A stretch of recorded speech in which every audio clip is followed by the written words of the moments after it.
जास्ती पिकलेली केळी फेकून न देता त्याच्यापासनं आपण आता खुसखुशीत खरपूस पुऱ्या कशा बनवायच्या ते बघूया. आता ही 2 केळी मी घेतलेली आहेत. त्याला आता आपण स्मॅश करून घेऊया.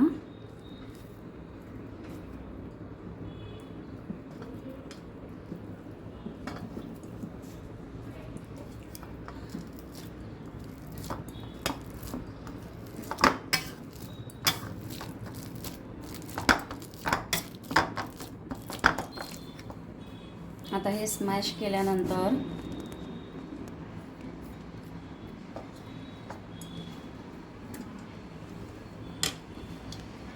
हा आता गव्हाचा जाड रवा मी दळून आणलेला आहे. मैदा न वापरता किंवा दुसरं काही न वापरता मी गव्हाचा जाड रवा आपल्या शरीरासाठी चांगला असतो. तो आता याच्यामध्ये जसा लागेल अंदाजे आत्ता मी आता याच्यात 3 चमचे टाकते. 3 आपले हे डाव. त्यामध्ये आता हे मीठ, चवीपुरते मीठ, तिखट साधारणपणे मी 1.5 चमचा आत्ता टाकत आहे. तुम्हाला जर जास्ती तिखट आवडत असेल तर तिखटाचे प्रमाण वाढवा. हळद पाव चमचा आणि धन्या जिऱ्याची ही पूड आहे ती 1 चमचाभर. आणि शक्यतो या केळ्याच्या याच्यामध्येच आपण कणिक मळून घ्यायची. केळ्यामध्ये स्निग्ध पदार्थ जास्ती असतो, त्याच्यामुळे तेल खूप कमी लागते. केळे हे गरिबांचे अन्न म्हणून पूर्वी ओळखले जायचे आणि ती हेल्दी पण असतात. आता आपण याचे कणिक मळून घेत आहोत आणि अगदी शेवटी थोडंसं आपण त्याला तेल वापरणार आहोत. केळ हे मुळातच गोड असते, त्याच्यामुळे त्याच्यामध्ये वरून साखर ॲड करण्याची काही गरज पडत नाही. आता हे साधारणपणे एवढा 1 टीस्पून मी तेल वापरते ह्याच्यामध्ये.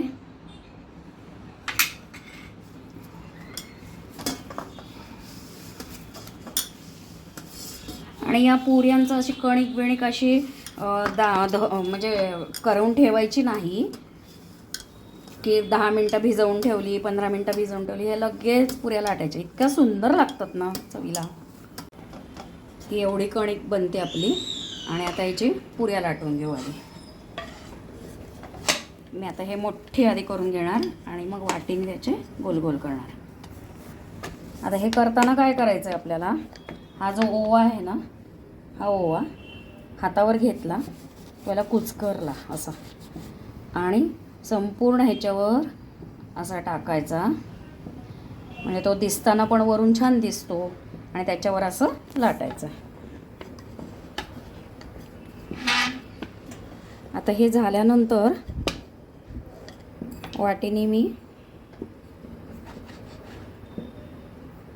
पुऱ्या करून घेते.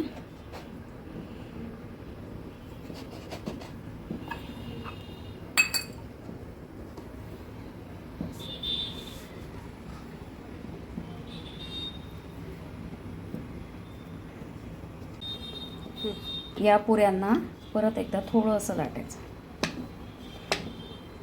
आता आपण ही तेलात टाकूया. तेल गरम झालंय का चेक करू. त्याच्यासाठी अगदी 1 छोटासा गोळा टाकून बघू.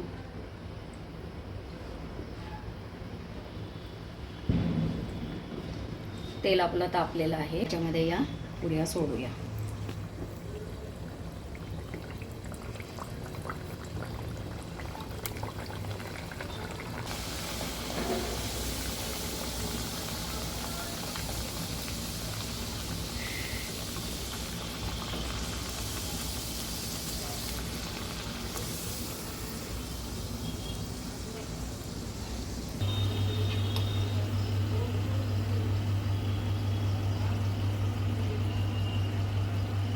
तर यामध्ये मी ओवा टाकत नाही आहे. आधीच्या केल्या होत्या त्या वरून ओवा टाकला होता. आता तुम्हाला जर ओवा आवडत नसेल, थोडासा कडवटपणा स्लाइटली अगदी असं वाटत असेल तर तुम्ही तो स्किप केला तरी चालेल.